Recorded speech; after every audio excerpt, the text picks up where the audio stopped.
जैसा कि आप सभी लोग जानते हैं कि भारत अपनी तेल जरूरतों का 85 यानी 85% हिस्सा अलग अलग देशों से आयात करता है। लेकिन आप ये बात जानकर के हैरान हो जाएंगे कि भारत आज रिफाइंड ऑयल एक्सपोर्ट करने वाला दुनिया का तीसरा सबसे बड़ा देश है। भारत के पास BPCL, ONGC, रिलायंस जैसे बड़े प्लेयर्स हैं जो इस सेक्टर में काम कर रहे हैं। और आज हालात कुछ ऐसे हैं कि कई यूरोपीय देशों की पेट्रोलियम खपत का करीब 50% हिस्सा हम अकेले एक्सपोर्ट कर रहे हैं और अब भारत का तेल एक्सपोर्ट और ज्यादा बढ़ने वाला है। यदि आपको याद हो तो रिसेंटली ही श्रीलंका के प्रेसिडेंट रनिल विक्रमसिंघे PM मोदी से मुलाकात करते हैं और दो बड़ी और मेजर अनाउंसमेंट होती हैं दोनों देशों के बीच में होने वाले बड़े ट्रेड्स को लेकर के, जहां पर PM मोदी खुद ये बात बोलते हैं कि एक ऐसे फ्रेमवर्क प्रोजेक्ट पर काम किया जा रहा है जिसमें भारत से लेकर के श्रीलंका के बीच में एक पेट्रोलियम पाइपलाइन को सेटअप किया जाएगा, जिससे पेट्रोलियम प्रोडक्ट डायरेक्टली श्रीलंका में एक्सपोर्ट कर दिए जाएंगे। इसके अलावा एक लैंड ब्रिज भी सेटअप किया जाएगा जिससे दोनों देशों के बीच में कनेक्टिविटी और ज्यादा इंप्रूव की जा सके। और ये दो मेगा प्रोजेक्ट दोनों ही देशों की अर्थव्यवस्था को पूरी तरीके से बदल कर रख देंगे। आपको बता दें, सिर्फ इस एक ब्रिज की वजह से दोनों देशों के बीच होने वाले ट्रेड की जो शिपिंग कॉस्ट है उसको 50% तक कम किया जा सकता है। जहां इस ब्रिज की हेल्प से दोनों देशों के बीच में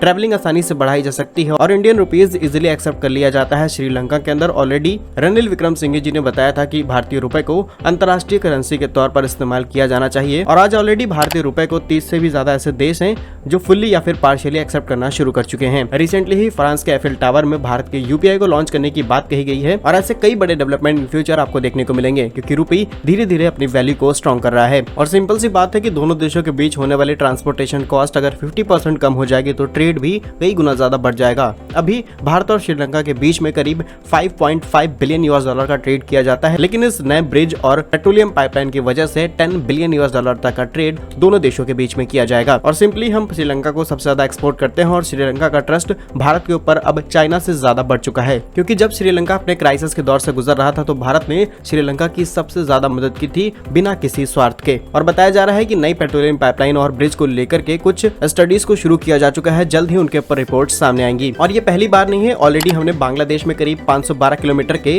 रेल रूट को सेटअप किया है। इसके अलावा 131.5 किलोमीटर की डीजल पाइपलाइन को भी आसाम से लेकर के बांग्लादेश के बीच में सेटअप किया है, जिसमें एनुअली 1 मिलियन टन डीजल को एक्सपोर्ट किया जा सकता है। भारत और बांग्लादेश ने मिलकर के करीब 370 करोड़ रुपए की लागत से इस डीजल पाइपलाइन को सेटअप किया है, जिससे हम इजिली बांग्लादेश में डीजल एक्सपोर्ट कर पाएं। पहले कार्गो मदद से इस डीजल को एक्सपोर्ट किया जाता था, लेकिन अब डायरेक्टली इस पाइपलाइन की मदद से भारत सिर्फ एक बटन दबाते ही अपने डीजल को बांग्लादेश में एक्सपोर्ट कर देता है। और ऐसी ही प्लानिंग अब श्रीलंका के साथ में शुरू हो चुकी है। और बात की जाए इंडियन रुपी बांग्लादेश को लेकर के, तो बांग्लादेश भी अब डॉलर और युआन में ट्रेड करने से बच रहा है और रिसेंटली ही RBI और 2 इंडियन बैंक के साथ में बातचीत शुरू की गई है रुपीज में ट्रेड शुरू करने के लिए। ओवरऑल हम देखें तो भारत अब इतना ज्यादा पावरफुल हो चुका है कि आसपास के जो भी हमारे पड़ोसी देश हैं उनके अंदर अपना इन्फ्लुएंस बढ़ा रहा है और इससे हम कहीं ना कहीं इजिली चाइना को काउंटर कर पा रहे हैं। तो ये है कुछ बड़ी तैयारियां भारत की। आप इस वीडियो पर क्या कहते हैं कमेंट बॉक्स में जरूर बताइएगा और यदि आप हमें यहाँ तक सुन चुके हैं तो कमेंट बॉक्स में इंडिया जरूर लिखेगा। भारत के ऐसे ही यूजफुल एंड इन्फॉर्मेटिव वीडियोस पाने के लिए हमारे YouTube चैनल को सब्सक्राइब जरूर कर लीजिए। मिलेंगे हम आपको एक नई और इंटरेस्टिंग वीडियो में, तब तक के लिए वंदे मातरम। भारत माता की जय।